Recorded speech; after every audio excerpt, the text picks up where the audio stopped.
So, hello and welcome everyone to Of Dice and Destiny. Today is session 7 of an unknown quantity. Now, without further ado, open season has officially started. We will be looking at having our live games made available to everyone. And very soon you will be able to experience a wide variety of different DMs from within our party, as well as some of our cameo players, and who knows, eventually long-term in-house resident players, as I like to call them. In the last session, we met a brand new player called Killian, who runs his own games and campaigns and things elsewhere outside of this. Some of our members here actually play regular sessions with him, and well, I thoroughly enjoyed his play style. I thoroughly enjoyed him as a person joining us on the Witchmore Hollow one shot, which we did for the Halloween, which you can also check out on our YouTube, and we have a Spotify link for that. It has gone down as a different or a separate set of shows, but that shouldn't hurt anything, and you should be able to find it quite easily. So go ahead and enjoy that if you haven't. Look forward to more of our open season campaigns, and coming up in the next month or so will be our next installment of open season, which will be a random game, and then shortly after that in December we will have open season's Yuletide Dungeons. With that being said, I think it is time to go into the next session of Dice and Destiny.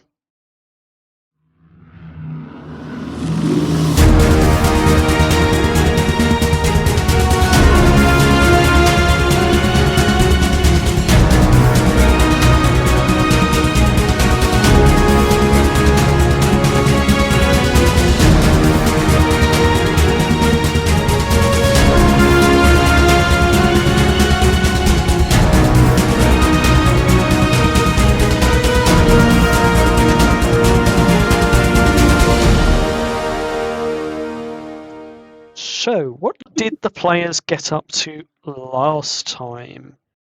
Well, I think it's safe to say you didn't stroll into Ironstead. You survived it. Razorback's Alley is meant to be a shortcut, turned into a kill box. Nyx thought she'd cleared it, but she was wrong.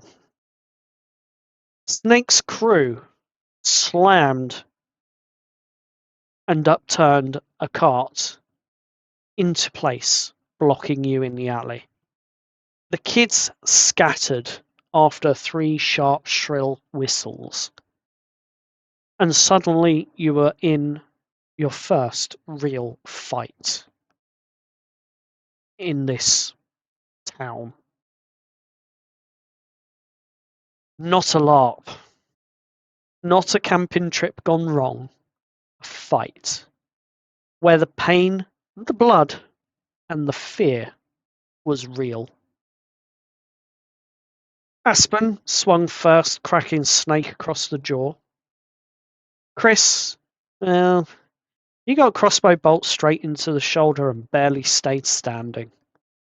Steve, panicked, reached for magic that he didn't fully understand and detonated a thunderwave that shook half the district, nearly knocking the party out with it.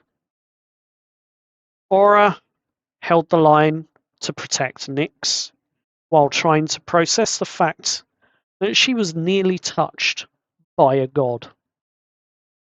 And Jess, cool, precise Jess, struck Snake's throat clean and dropped him. Her first blood, her first kill, real blood, real consequences. Guards were already on their way thanks to the thunderclap. And after their arrival and a quick discussion asking you to turn up at the Azure Watch HQ at midday the next day to give statements, you then ran through the alleys and up the 101 steps. As you're climbing the 101 steps to the library, your lungs possibly burning from the exercise, your legs definitely partially cramping up at points, until at last you reached the library itself. Next, 3 loud knocks on the solid oak doors. 3 huge bolts drawn back from the inside. Single phrase from Nyx gets you through the door, and for the first time since arriving in Albion, you actually had space to breathe and to think. And this is kind of where we left it after an introduction to the librarian, with 2 of you heading off down one set of aisles, with Jess heading to the tables to assist anyone with their research, and with Wesley looking for spells to copy into his own parchment. You are inside the oldest library in Albion, essentially, surrounded by centuries of knowledge, secrets, and danger. The door behind you is closed, though not barred. After all, the library cannot close if there is someone inside. And behind you, at the bottom of the steps, just inside the alleyway that led you to them, is Snake's body going cold.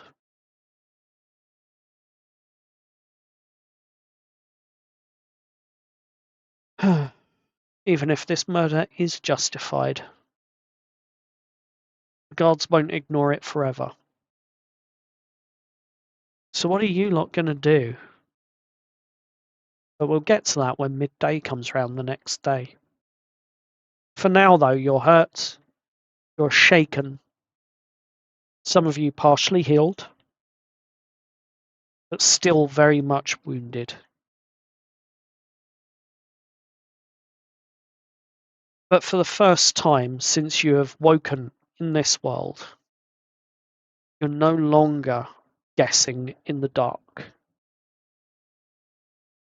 because you have a lot of information at your fingertips in this library.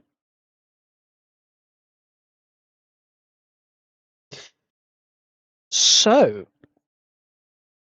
bearing in mind Aspen has done a lot of digging into some of the connections, even found some rewards at the end of it, that some possible missions or things to earn some coin for the party. The rest of you had wandered off, trying to research various bits of information. Let's start with Wesley. As you're perusing through the books in the library, it's about 10 o'clock or so. No, it's not. It's about 3, 4, 5. Library closes at 6, unless there's someone in. So I'd say it's about 7 o'clock at night. So it's starting to get a little dark. Lamps are being lit, and as you can see, there are rows and rows of books in front of you. What do you want to research? Well, as you recall, Steve, manifests his magic through some kind of green energy. Whatever he saw in his vision at the beginning of his. So Uh, what he specifically, it what he was specifically looked. green with reddish hues, I believe. Yeah, yeah, but yeah, Steve is trying to read on that to see if it has any significance or importance to the magic in this world, and see if through that way he can understand the magic better and eventually make it its own. Fair enough. So, armed with this information as you start perusing, you find yourself heading towards the arcane magic section, which, for what it's worth, would be somewhere towards the back of the library, just off to one side. There's quite a few tomes. Yep, round about there. Quite a few tomes. Some of it you can't even read what's on the spine at this point. But as you're looking through these books, roll me an investigation check, please.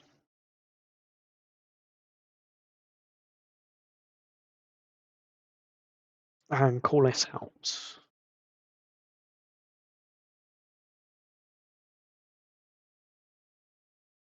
A 13.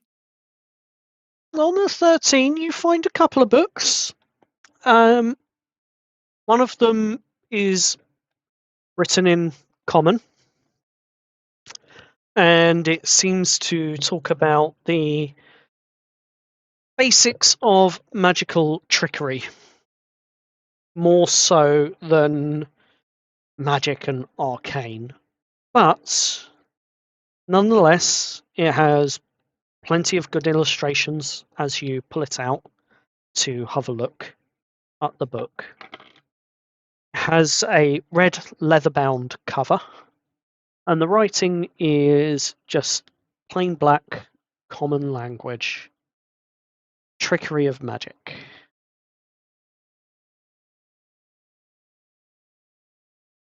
The other book you pull out seems to be slightly more intelligent and is simply labeled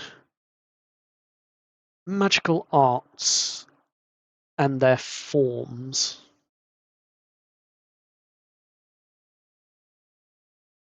This book is, mate, it's more card. It's not leather bound or anything like that, but it's still a good solid book.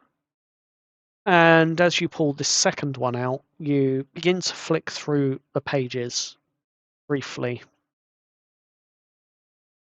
And there's a couple of chapters in the chapter menu that sort of jump out at you. One of them states magical arts and their arcane origins. And the other one states magical magical abilities and traps to avoid. A couple of the chapter titles. And as you look on the inside of the front cover of this book, you can see that it has been written by a cleric. And this cleric seems to have been a junior cleric, as it were, as it sort of has their title and name written there. Uh, uh, so with these two books, you heading back to the table to study them.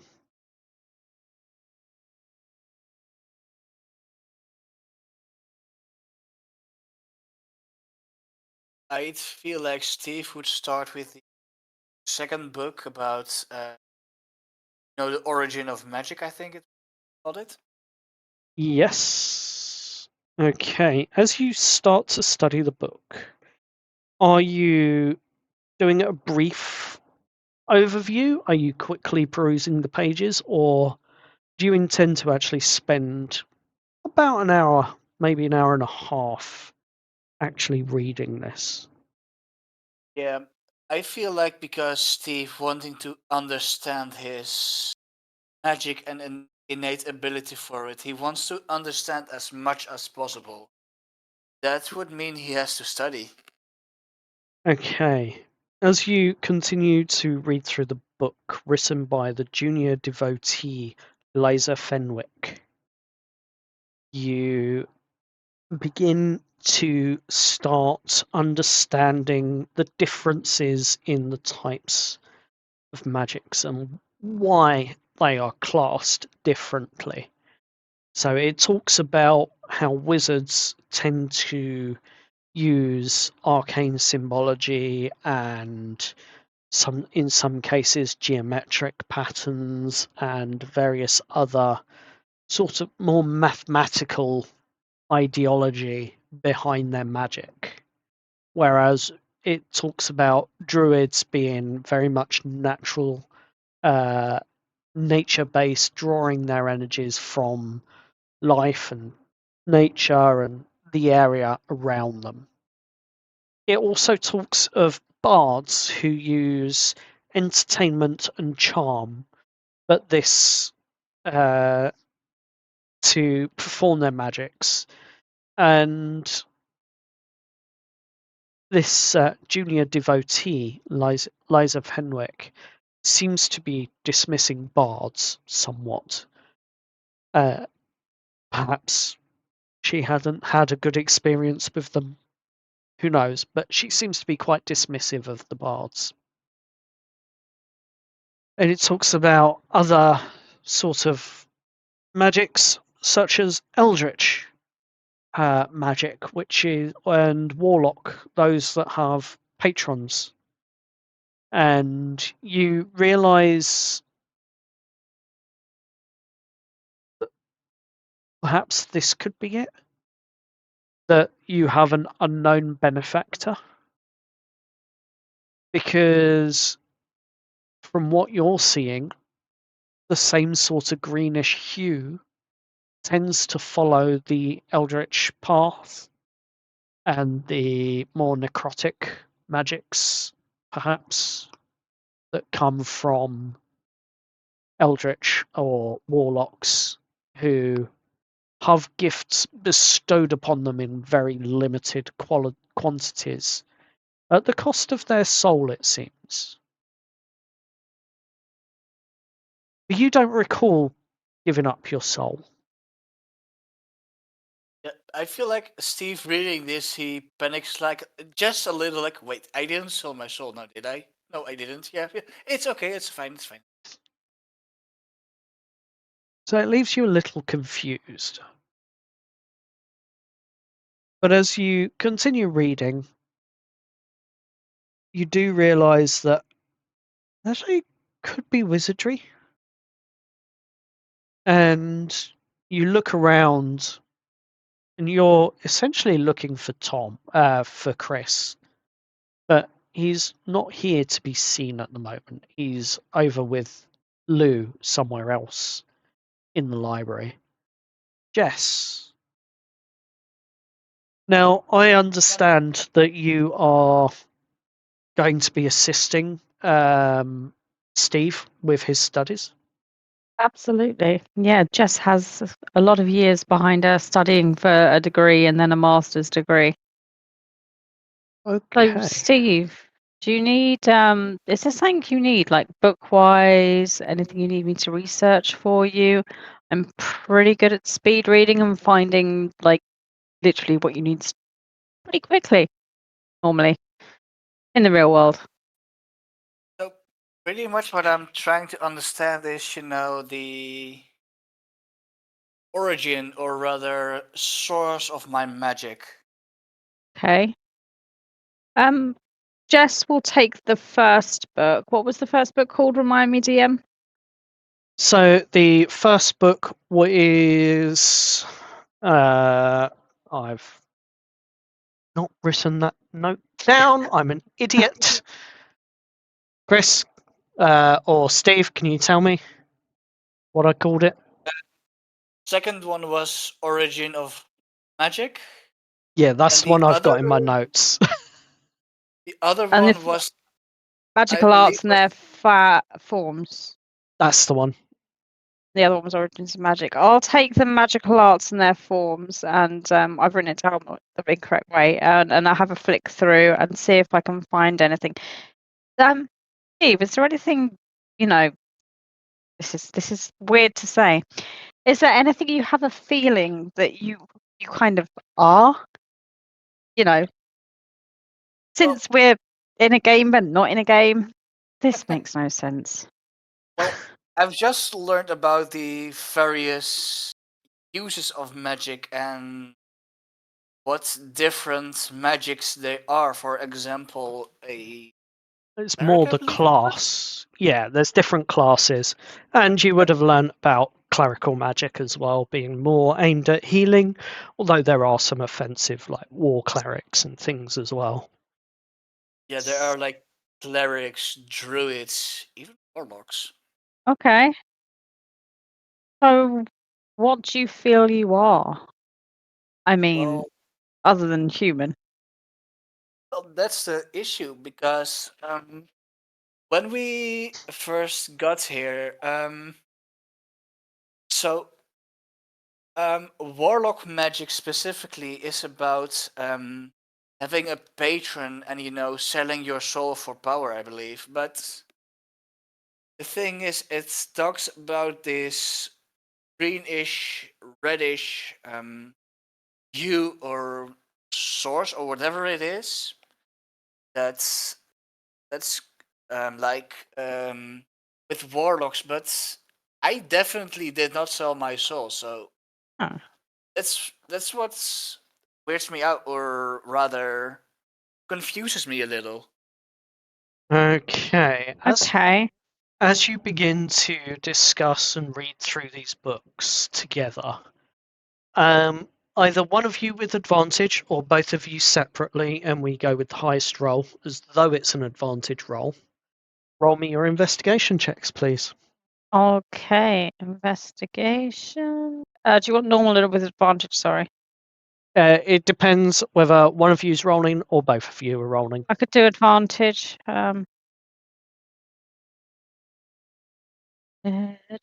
That would be a 25. Oof. Holy! Not a natural, but a 25. On a 25, you definitely start really using those skills of yours. The investigative skills, the analytical skills, the qualitative and quantitative assessments, and the ability to draw up all the differences and the pros and the cons. You bring all of those skills from your profession into the research that you're doing here. And you come up with a very, very interesting discovery after a little bit of discussion about how his magic is used, in the sense that he's actually read a spell from a scroll and learnt it. I will feed this back to Steve. Steve, I've just come across something really interesting here. The way you learn your magic just by reading and learning it. I think I'm onto something.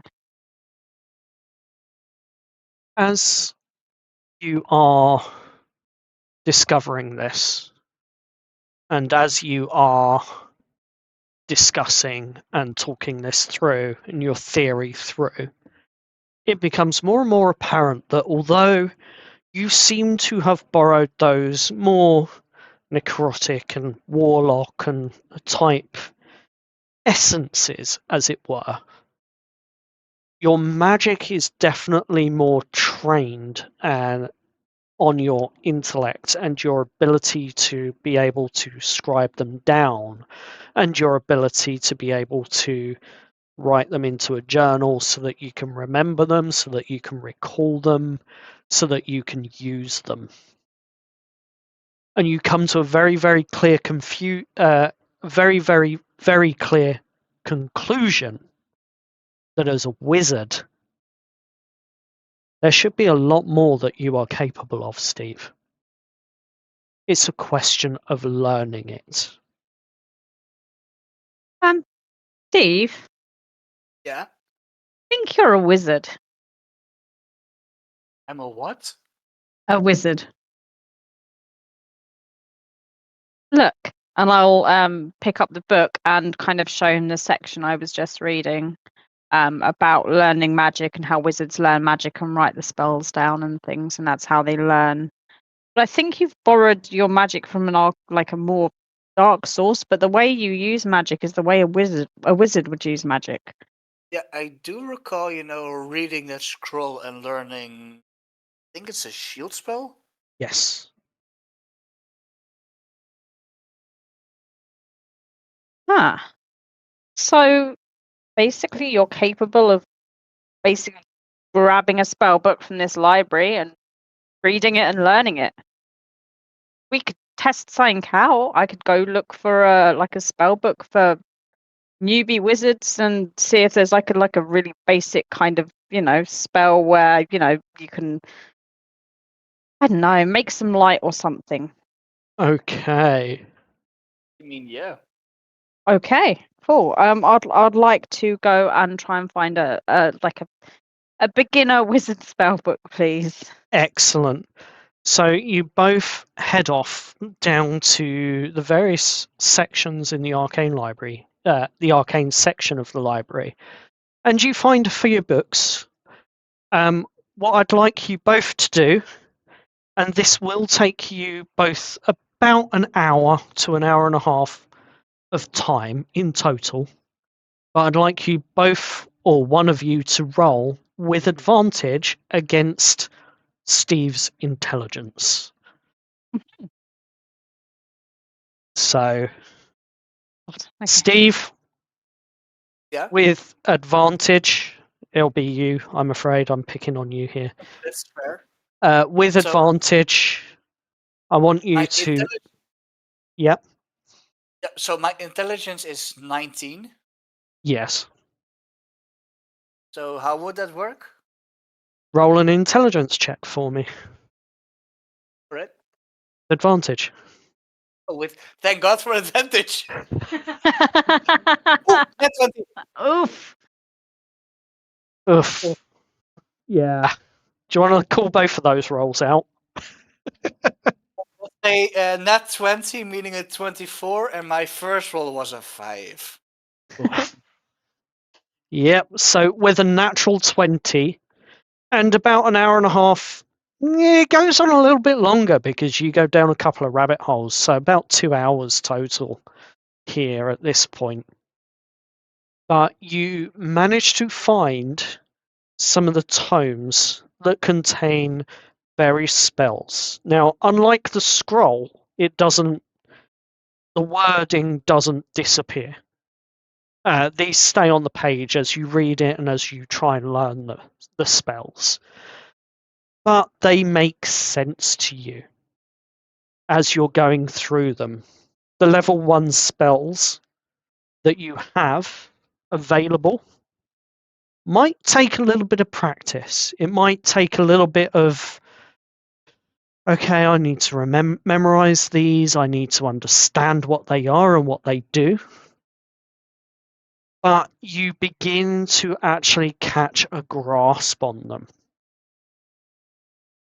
So for you now, Steve, your level 1 spells are fully unlocked as to what is on your character sheet. Oh, hell yeah. Heck yeah. However, there is still that little niggle of a doubt. You know the theory.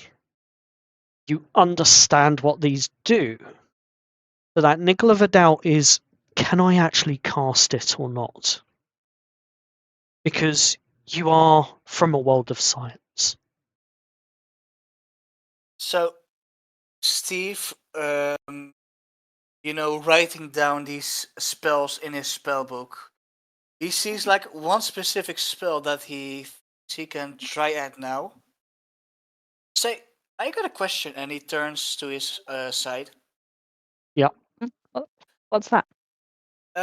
I've got this spell called Charm Person. It's a non-combative spell. Would you Okay. be if I tried it out on you? As long as you don't make me do anything too dodgy or too stupid, absolutely. Oh no! It will be totally normal. Don't you can trust me. Do I trust him? Probably. I mean, from what he explains, the spell charmed person essentially will make you feel and believe that Steve is the best friend to you in the world. Like, there's no two ways about it. Like, he is a golden guy, diamond geezer, that sort of thing. Like, that's what essentially, from the way he explains it, the spell will do. Sure. But don't forget, you still need to make a DC check. Go ahead. So against so if you can roll a d20 plus your spell modifier, and this will be going against your wisdom, which is your wisdom DC, which will be lowered by 2 points. I have a Correct. question, Steve. How long is this going to affect me? Technically speaking, an hour, but I can break concentration. Okay. I can pretty much just end the spell whenever I want. Okay. It's a deal. And Jess will hold out a hand and shake on it. Steve shakes her hand, and as they shake their hand, Steve's casting the spell, or tries to. So what's your first roll? So it's a d20 plus my spell modifier. Yes.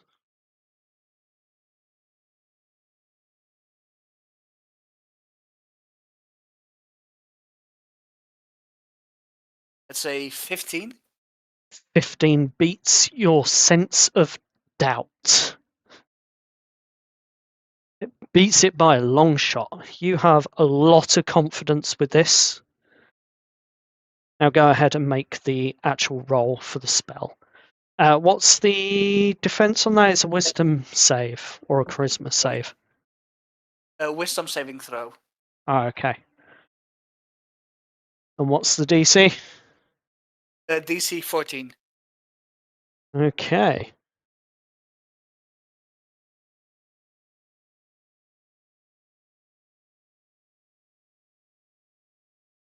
Yep. Jess is charmed. Jess is charmed with a 13 rolled. You feel like Steve is the only thing in the world that actually matters in terms of friendship, in terms of loyalty. He's a great and charming guy. He's the best thing in the world. And I wouldn't say you're infatuated, but it's a healthy infatuation with who he is as a person. Like, he is just that great guy at the end of the day. Steve, what do you want to do? So obviously Steve promised to do nothing embarrassing. Yes. So Steve just lingers for a moment, enjoying the fact that his spell or the spell works. And after just a few moments of enjoying the fact that of the accomplishment of his spell working and I feel like that would be enough, and he breaks the spell because he promised not to do anything, or Fair wouldn't do enough. any shenanigans. Let me say it like that. Fair enough. And you feel spell drop. Oh, that was weird.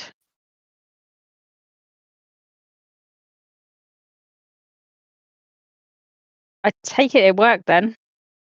Yeah, it did. Excellent. So, looks like you are a wizard. As the Yeah. spell drops, you are consciously aware, Jess. You are consciously aware that you had been charmed. Mhm. From a psychological perspective, you maybe put it down to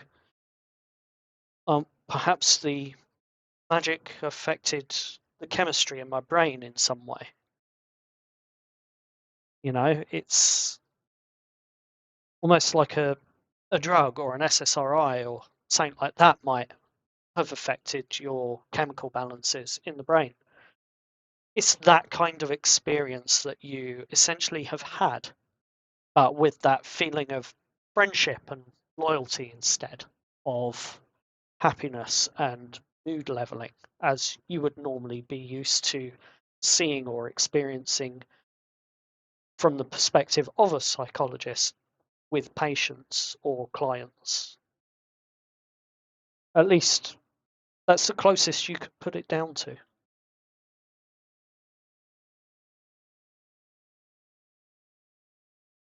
So, guess we better get studying then. Yeah, that seems the goal of the evening, I suppose. Yes. You continue to study as we move across to the other side of the library, where Aurora and Chris Cool. are currently headed into the religious sections to begin with. Yes. Indeed. I really hate to do this, but I do just need to be right back. But I will literally be looking at the same stuff that Aura is at the start. Okay, so with the assistance from Chris, what are you investigating? What are you looking for to begin I'm with? specifically, well, Aura would specifically look for the goddess that contacted her. So the goddess of the harvest, I believe it was. Shantae. Yes. The goddess of agriculture, harvest, and hearth.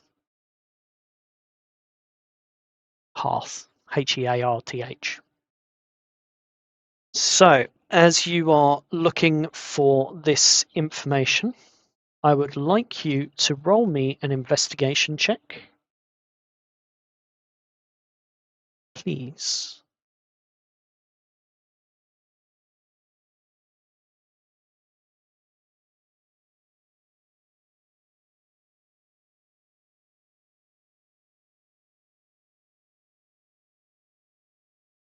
And let me know what the roll is. Hello? Hello. Hi. Sorry, my Wi-Fi decided to die right as I started to talk. Ah! Well, perhaps you can talk again then. And Woo! whilst we are waiting and listening, you can roll your investigation check. Nice. So what was the last thing you heard me say? The last thing I heard you say was what you were actually looking for to begin with on Shantae. Yeah, books on Shantae or anything to do with farming in the religious section. And that's an investigation, yeah? Yes, please. Is that at advantage because I have support? It would be because you do have Chris helping you. Nice. Oh, oh, oh no, that's so good that I got advantage.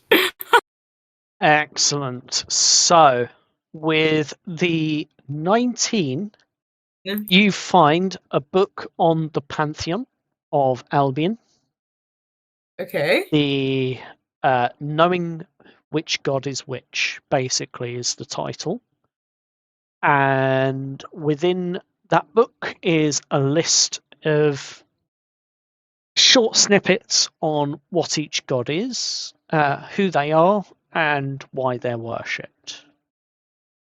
You also find another book that has been listed in the references section of this first book. And it goes into a little more detail on each of the gods themselves, but the references are almost like small slips or handouts, pamphlets, as it were, but with some very, very good information on it about each of the gods. But with you and Chris heading back to the tables, where you can see in the light more clearly under the table lights, under the lamps that are here, you begin to look first at the smaller book on Shantae. Shantae is the goddess of agriculture, harvest, and hearth, you find out. Her themes tend to be on growth, nurture, plenty, patient care, and the turning of seasons. And she is often associated with symbolism such as that of a sheaf of wheat, full granary, warm hearth smoke, or the cornucopia, I think is the right word for it, with various harvest grains and like wheat sheaves and things like that bundled together with it, and various fruits and things like that. I am back. I'm back. Cornucopia, fruits, growth. What else? So I put cornucopia, fruits, growth. Sorry, I'm taking notes. I'm actually It's okay because I will send you the notes that I've got. So I've got the PDFs here for you on Oh, everything religious in the Pantheon that you will try to research and study. nice. Never mind then. Thank you very much. And I will send them to you. Thank So, you. the next part of this is it goes on to talk about the types of people that tend to follow Shantae. Such as farmers, gardeners, healers, cooks, innkeepers, rural communities that are mostly agriculture and farming based. And it talks about them being of certain domains, something that is referenced from one of these other sheets that you found. But it talks of life and nature domains where blessings arrive as warmth with that sort of golden sheen and a scent of grain or harvest. And there's a little note at the bottom which says typical prayer.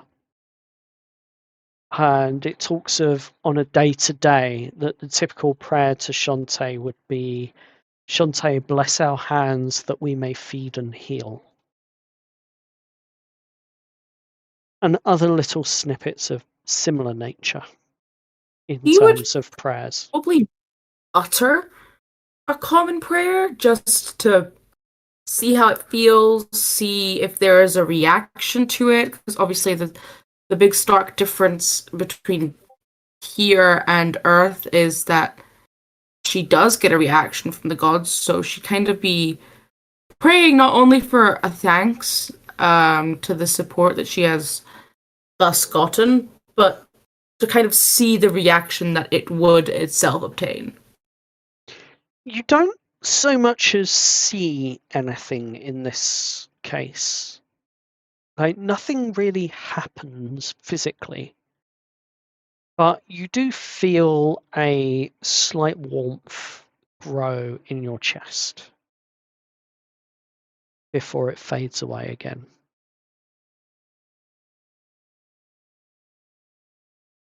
This honestly amazes her. She is in shock. That's so wild. That's crazy. That's like the thoughts that are going through her head is like, oh my god, what the heck? Do you wish to read the pamphlet? The bigger pamphlet, the one that has a little bit more information on it. I do. Yeah, I would like to study the hell out of this, please. Fair enough. Shante of Albion. It's the start of this book, and it reads, "The Earth Mother of harvest, hearth, and patient turning of seasons. Known across Albion as the Earth Mother, grain goddess, and keeper of the hearth, in farm belts she is simply Mother of Plenty. Fishfolk and millers often invoke her as the hand that guides the millstone and the tide-fed fields. Portfolio and signs of growth, seed, soil, sustenance, and the dignity of hard work and labour. The quiet mercies of home and her favours often arrive as warmth through the hands in a soft golden sheen over wounds or wheat and a scent like cut hay. In Ironstead, several attest that prayer in her chapels brings hush. Calm first, then clarity." Obviously, you're aware of what the symbols and devotions are. You've seen them yourself. You've already read some of them, but ones that often surprise you, especially out in rural areas, they talk of a clay lamp inside a loaf, beside a loaf of bread. And rural shrines often favour simple wood or stone and a bowl for offerings of seed, flour, or bread. Some pray that the winds take the seeds so that they may spread and grow freely for nature, for the animals, etc. Others simply offer it to the goddess to do with what she wills. But many homes will keep a hearth tile etched with a 3-grain motif for blessing meals. Every Albion knows that plants honestly, tend patiently, and harvest gratefully, and share with those that in lean years. It's her plain law. Talks of blight and wanton burning, hoarding that starves a village, and cruelty to beasts are counted as offences to her. Midwives, healers, and innkeepers often keep her sign with the first and last loaves of bread from a harvest traditionally tithed to her altar. Her clergy mostly made up of matrons and stewards, often as priests as well. Soil-stained hands and practical wisdom. Titles vary by shire, as it were. They vary from village to village, town to town, but matron, steward, field warden are common themes with the naming of the clergy. Chapels often stand near markets and mills, and shrines often mark field boundaries and village wells. In Ironstead, especially, the chapel near the river is known for its quiet and restorative air. You read on, and there's a lot more information in there that you begin to unwind and uncover. But one of the things that catches you even more so is some of the rites and holy days. The first furrow, blessings of plough and seed before spring sowing.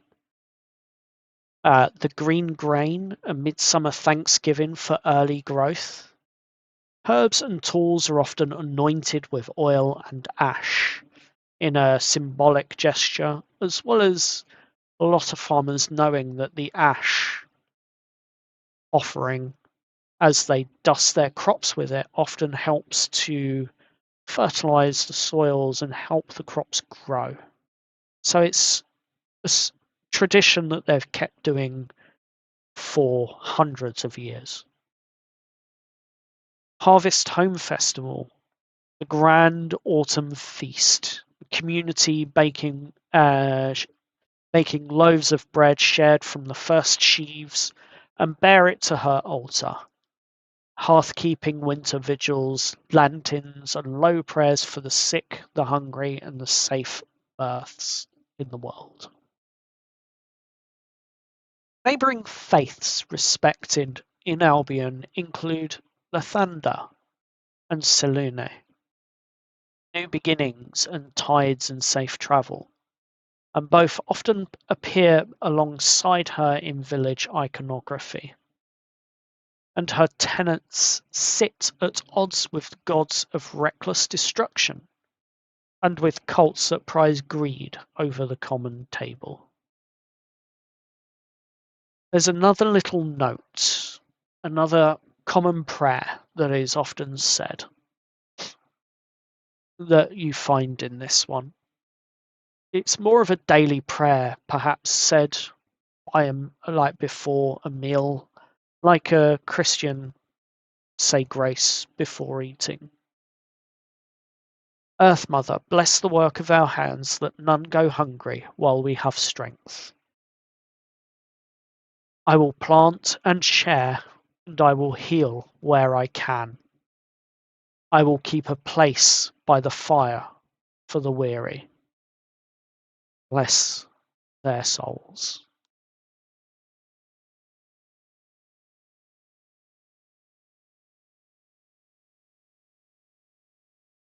Not gonna lie to you, this out of character would totally be a god I would worship. So this is great.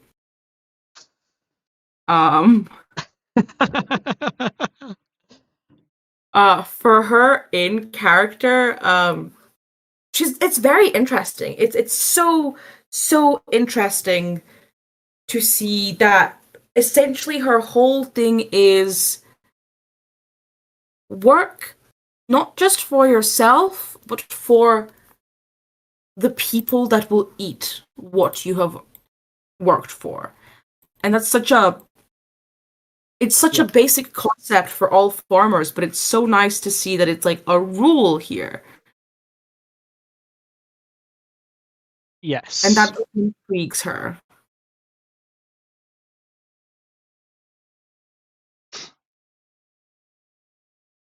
Haha, thank you very much.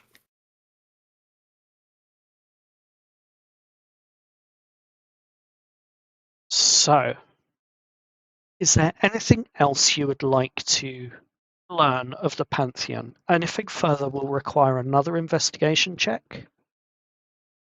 I would like to see if there is a book on her magic, as in the spells she has helped her people cast. And the blessings the blessings that she grants those that follow her as clergy.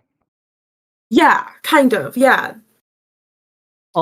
She I would say yes. There are books here on that stuff. If you would like to roll an investigation check for it, you are being assisted by Chris, so it would be with advantage. I don't know if Chris is back yet. Chris is back. Okay. Oh wow, I I rolled am. a 13 out of 14. That's Uh, crazy. on a 15, you do find a book that specifically talks of the blessings that Shantae is known to offer and the blessings that she's known to guide her clergy through. It also talks about the second arm. Although it's more the way it's phrased in the book is the second harvest, or and, and the second harvest in a sense is not talking about the harvest of the crops, but it's talking about the harvest of those that are greedy, that sit at odds with her beliefs that she instills upon her followers. Those that follow a path of greed. And it talks about how the second harvest is a code name, as it were, for the clergy amongst her ranks that defend her and her fields that she watches over for the farmers that are tending them. Oh. But it doesn't go into much detail other than that. Okay. But you also become aware of the other types of blessings that she has been known to offer through her clergy, through those that follow her and or pray to her. And you become very aware of the types of magics that she can grant through various accounts that are written in the books and pages by mothers, by children that have been in their little stories been orphaned and been granted blessings from various people as they've grown up, from those that are wealthy that have suffered at her hands by her clergy, and from those that are poor that have benefited and used their blessing that they were given wisely. And even those nobles that have been honest and been granted blessings themselves because of the way they have acted. So you become very aware of many different types of blessings, prayers, and spells, as it were, that she has granted people. It might take a special prayer to ask for what you want as you channel Shantae's energy. But you feel some confidence that these sorts of things can be channeled, can be requested, and can be cast. So you have full access to all of your cleric's level 1 spells that are available to you as you Nice. become aware of them.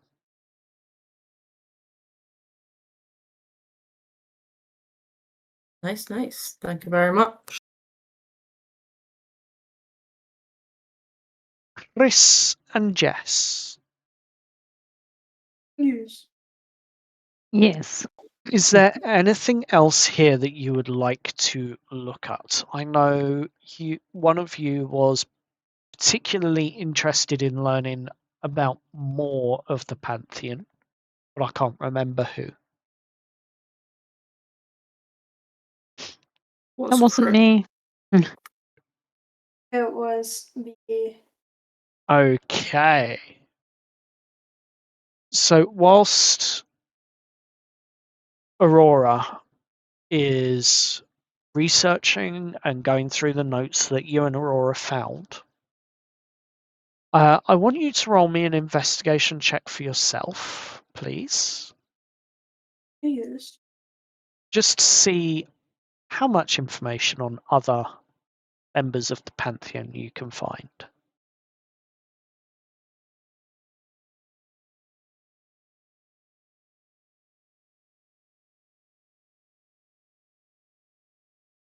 Investigation.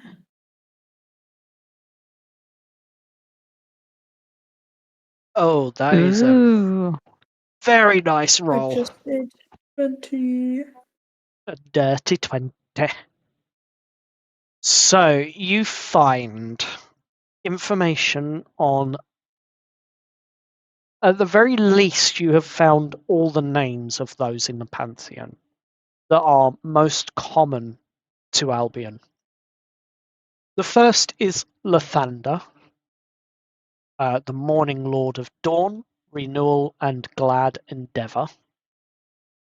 You find out about the Mask of Albion, also known as Lord of Veils, the Quiet Hands, and the Unseen Exit. You find out about Selune, the Moon Maiden of Tides, Mercy, and the Night Road.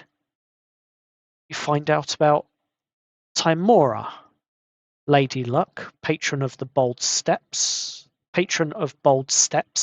and fortunate turns. You find out about Tempest, Lord of Battle, Courage, and Honours of the Field. Obviously, Shantae as well.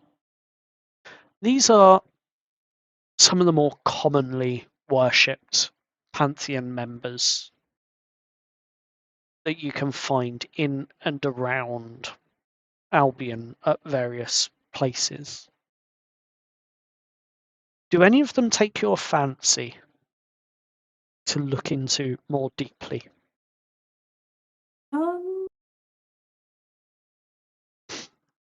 Could you just quickly list off the names again? I remember what they are, I just can't remember the names. Of course. So you have Lathander, you have the Mask, or Mask, as he's known as, Lord of Veils.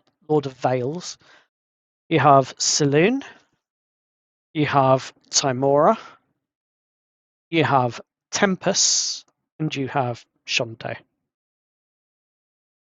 Okay. Can you put those in chat, please, DM, for my notes? Oh, yes, I can. Well, I will post them all, but I'll post them all after the session. But I will post to Chris directly what he's quite specifically looking into. I think they would look at Mask, Okay. because I think that they sound interesting. Yeah. Yeah. So, I don't know. They don't like reading a lot, so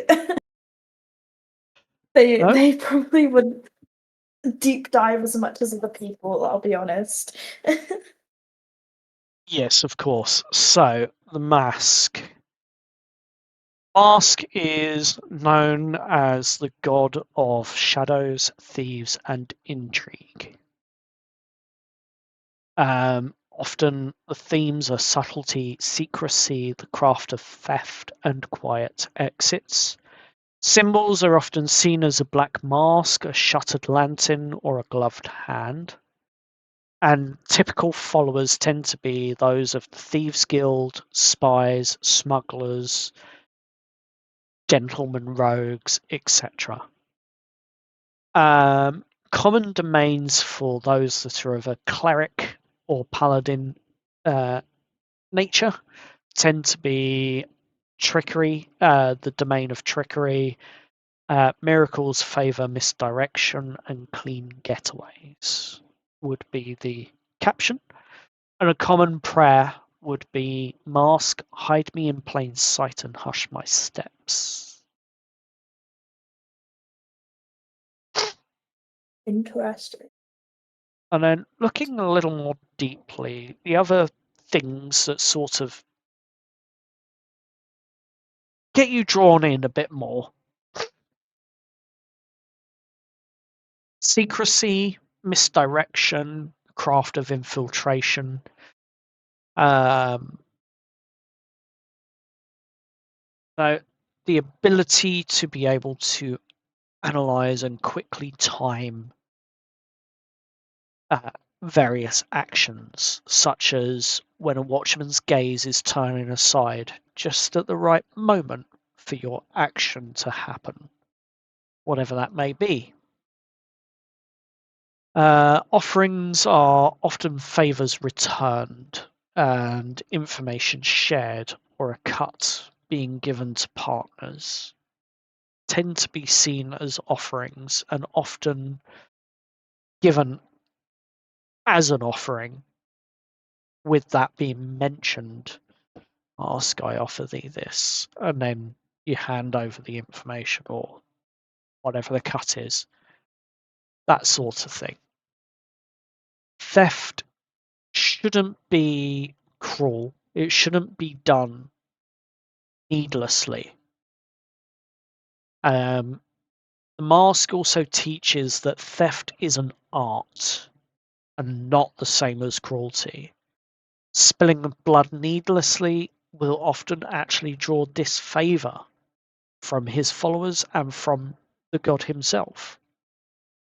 Many guilds will keep a small token asking for clean jobs and clean exits. Priests tend to work more as fixers or wardens of balance within the underworld, as it were. Shrines are often hidden behind panels or in false bottom chests.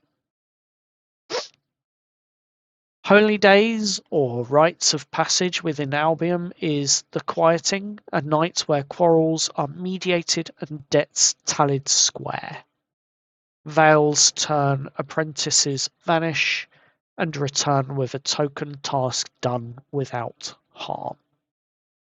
These are the sorts of rituals and ritual events that the mask followers will go through.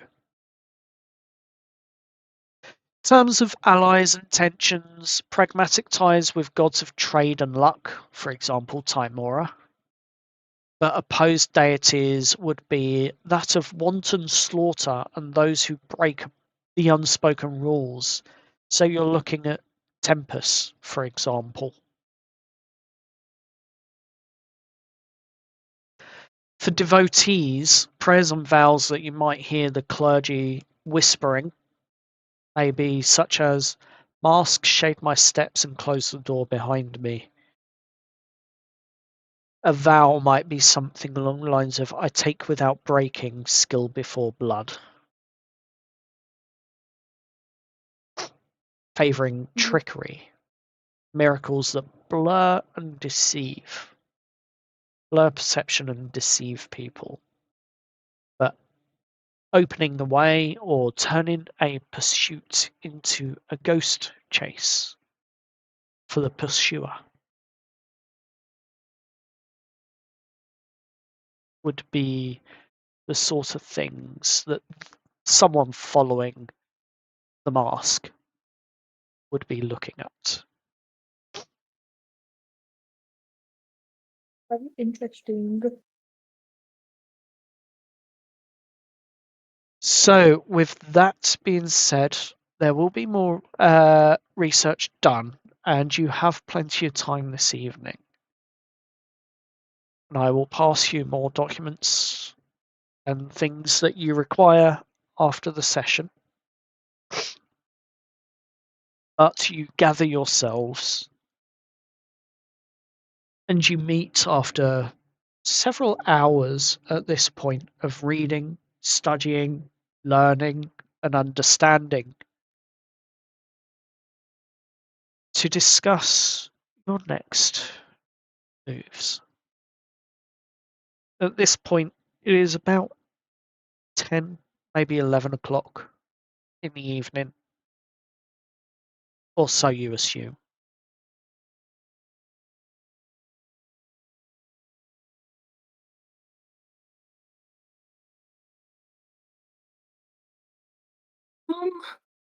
Aurora's kind of still a little dazed almost.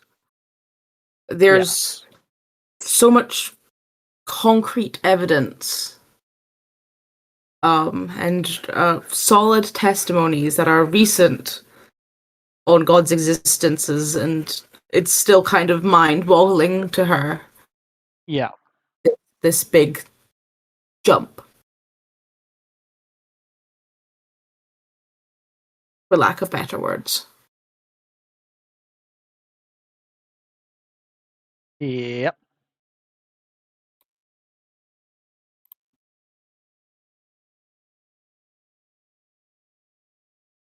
So, what are we all doing? Don't forget, we've got to be at the Azure Watch tomorrow at midday to well, Explain tell our our side of the story. Explain Pretty how much. we murdered someone? Yes, great. You mean how I murdered someone? Right. Yeah. There was a valid reason. I'm guessing since this world's barbaric, there's executions here, so you know, could be my last night on Earth. I have no money to drink, but it is what it is. Oh, I don't. highly doubt that'd be the case. I'm catastrophizing, but you know, you never know. Everything here is different. Let's choose to be positive, please. Please and thank you. So I feel like if we just explain what happened, how we were forced to defend ourselves, well, we didn't see any other choice than to take his life to. Save our own. Yeah, Yep. exactly.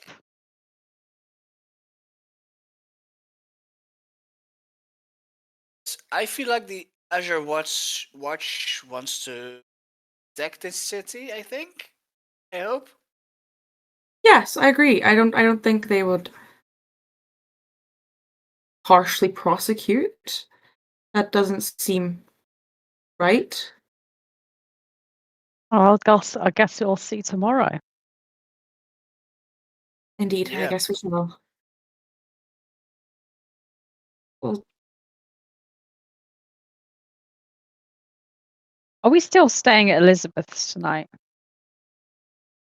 So. She has offered you an invite to stay for a short while. I don't think she's going to be very happy with us being back this late.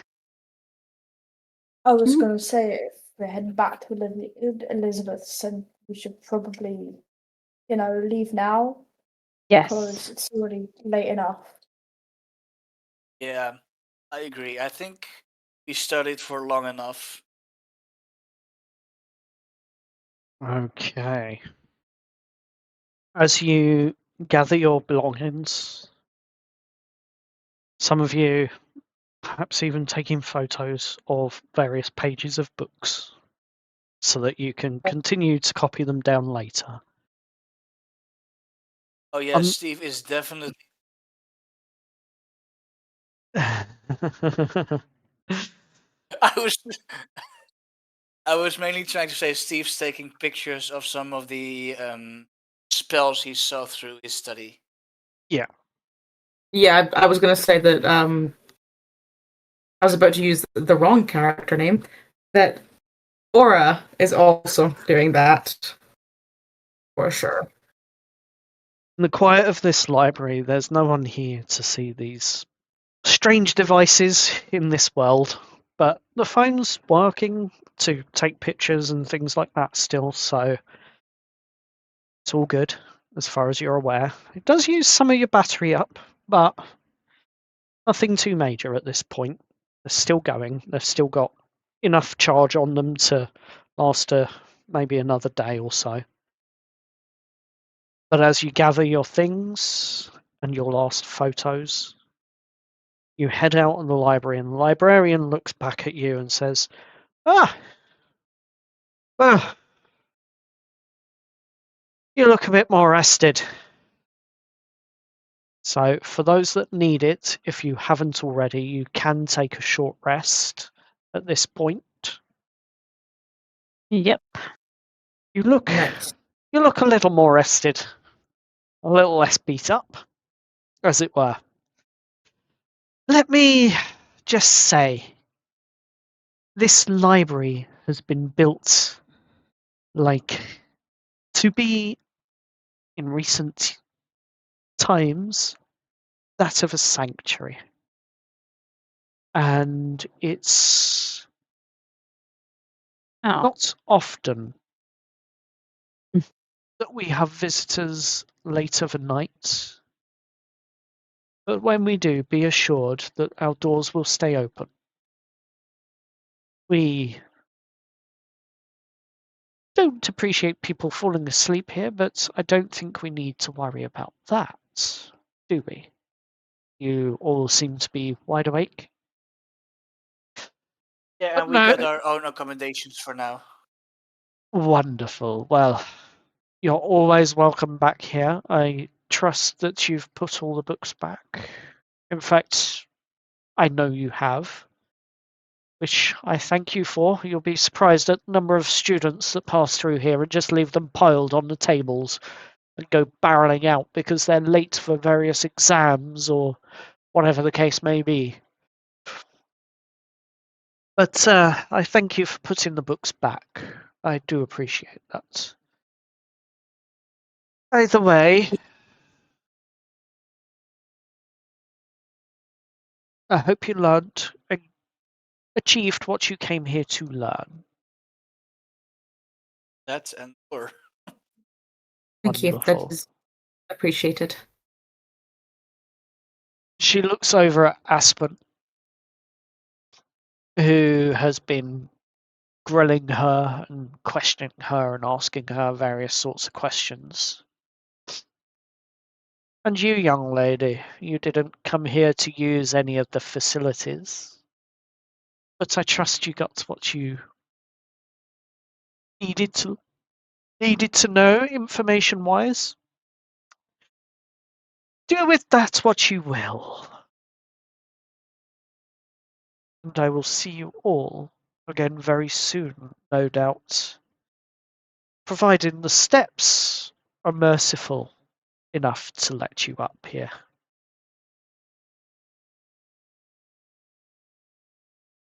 Have a good evening. As well. Thank you. You as well. And she Oh, my American accent. she watches you as you walk out, and as the last of you leave, Nyx is sitting on the steps outside, just waiting for you, calmly, in a meditative sort of state. But as the door swings open with the creak and slams shut behind the last of you, with the heavy bolts being drawn across, 3 of them, Nyx stands up, looks at you all. You got anywhere to sleep then? Yeah, we got accommodations for tonight. Wonderful. Well, where may that be?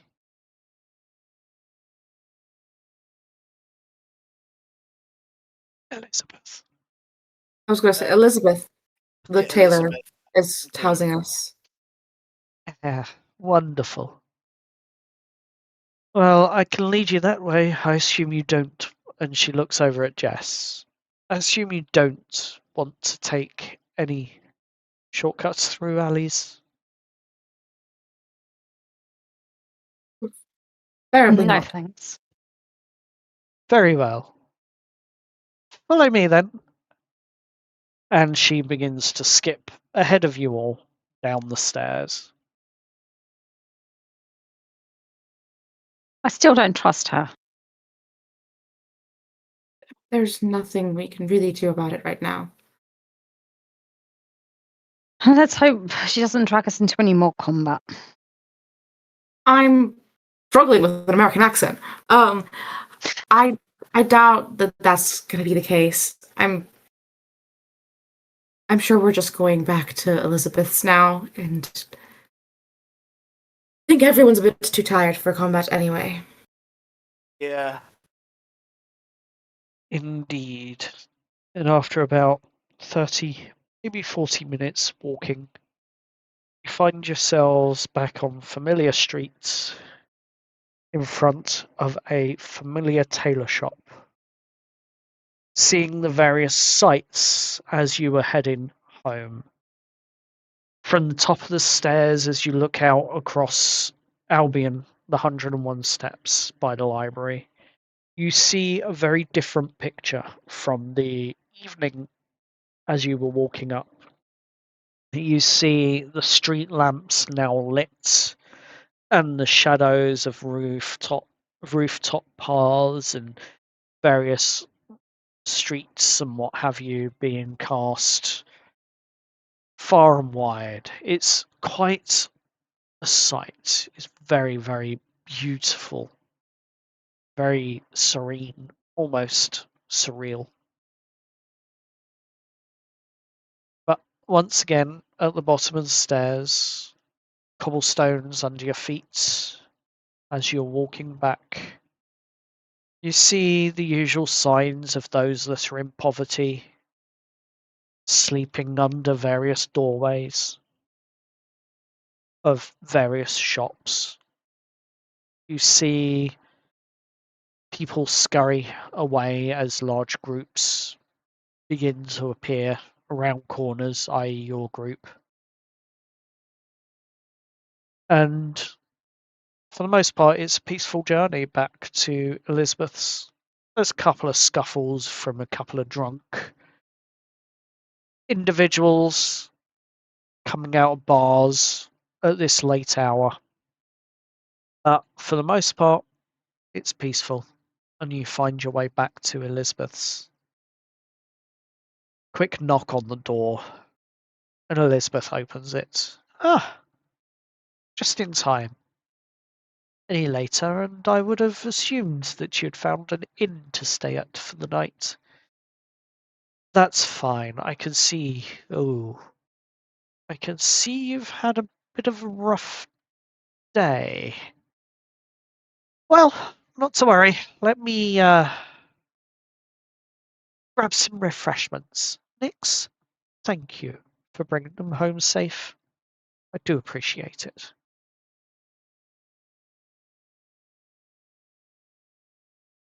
To which Nix nods, turns, and walks away.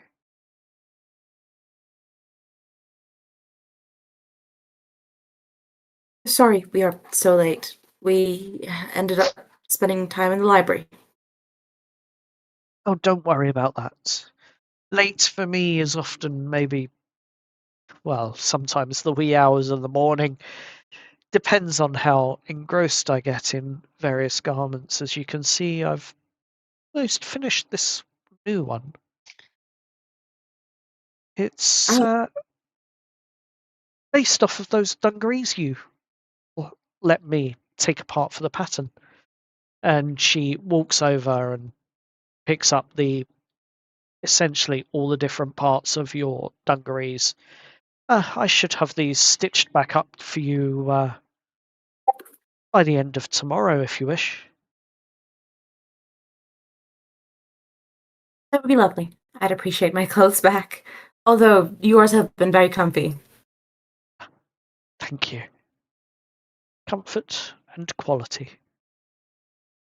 And very soon you'll have not quite your dungarees, but something of a similar nature, shall we say, that would be suitable for this world. Perhaps you would be the first of a kind to wear it for me. I would be honored. Wonderful, wonderful. Well, you must be tired. There's some. I'm afraid the meat is cold now, but we have some bread and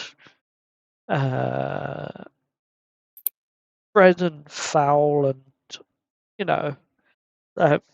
cold now, but we could still carve it and use it for sandwiches. Should be absolutely fine if you want something to eat. And your rooms are, well, your room is still available.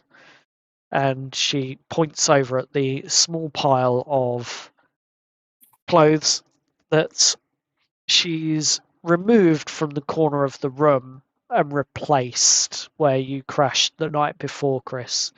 And she's replaced it with a couple of pillows and what appears to be almost a beanbag like cushion.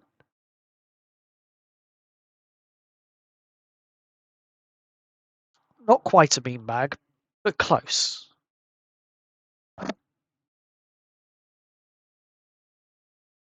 And if you wish to crash here on the shop floor, you're more than welcome to.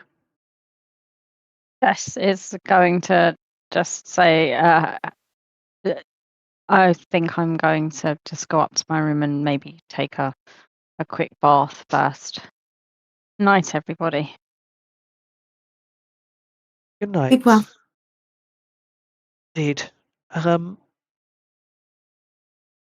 She may be in for a shock when she realizes the cold water running isn't heated at this hour because rather large. Let's just say the hearth out the back is often shut off at 9 o'clock, give or take. So the water may not be warm. She might be in for a bit of a shock. Shall we let her know as you're walking off? She says this. Should we perhaps let her know? I believe it's best to let her discover this. I doubt she will jump straight into the shower anyway. Well, shower? Bath. Bath. Right. Language. Very well. Jess does not care that it's cold. I mean, to be fair, cold showers are actually pretty healthy for you. So And extremely healthy, actually. exactly. Yeah, I think Jess is in just exhausted from the day and in too much kind of shock and still coming to grips with what happened earlier, and will just have a very quick dip and wash down and get into a warm bed as quick as you can afterwards. Very well. And there is indeed a couple of towels that have been left out for you to dry yourself on with afterwards. But it is a cold bath, cold dip, as it were. But you find yourself clean with the various soaps that have been sort of left on the sidebars. With lots of expletives at the same time. Some of those expletives you would hear as a party.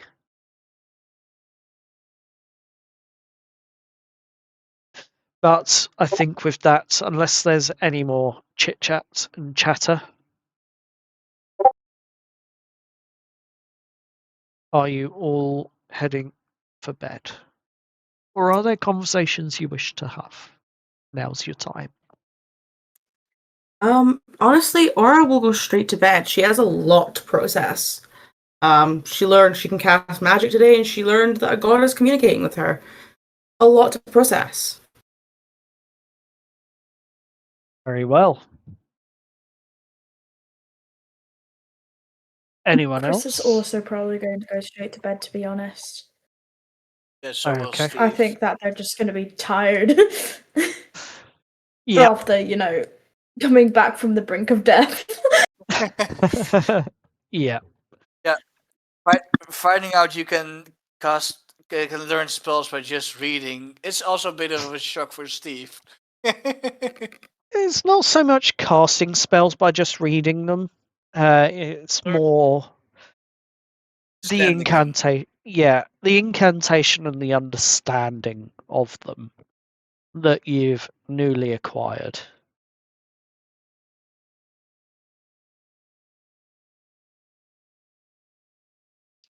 So, with that, you all head to bed. Some of you with heads spinning, some of you with wounds not bleeding anymore, but throbbing. Others of you with various thoughts, dreams begin to happen for Jess. Oh no. In your dream, you wake up and you look down at your hands. They look normal.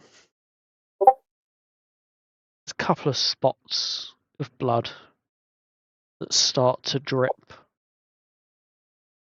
One on each hand. As you look up from where the blood is dripping, you see the knife that you used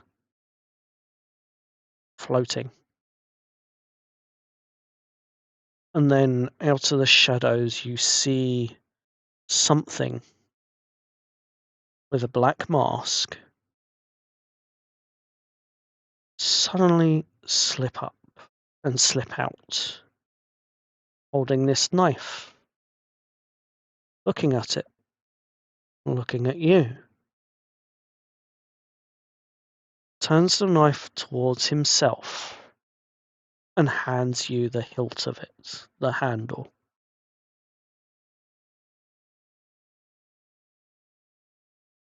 What are you doing?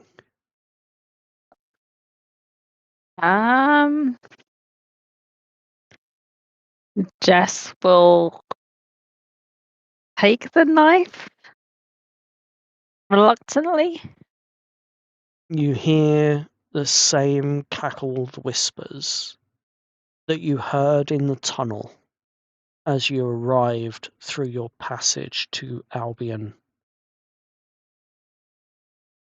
So,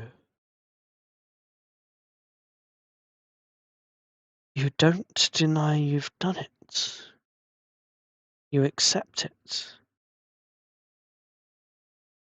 Of course I accept it. It was kill or be killed.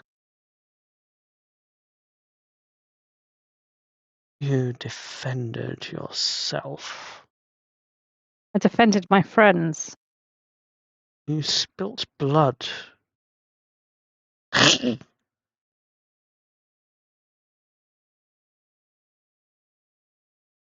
If that's the way you want to see it. There are ways, but you are young. You are naive.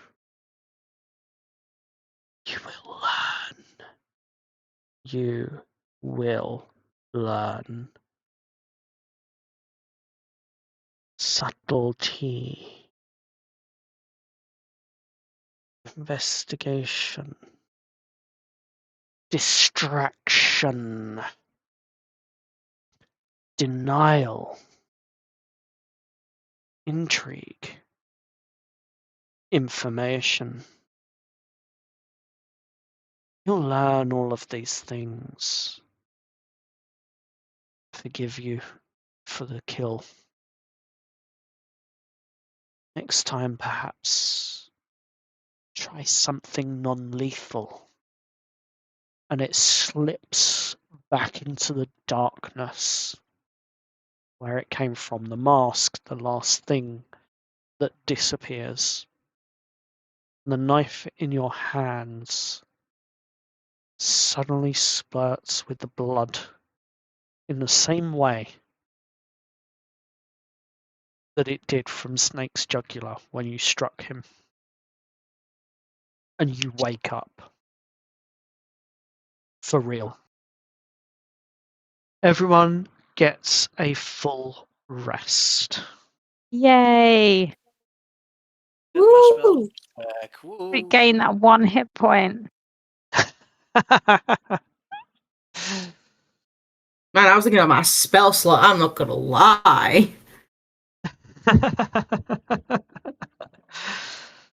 But yeah, you will regain your spells, you will regain your hit points, etc., etc. And it is the next day that you wake up about 8 o'clock, give or take, in the morning. And that is where we're going to end tonight's session. Ew. With that, gonna say goodbye. Goodbye. Goodbye. Bye. And we are going to end the stream now. Bye!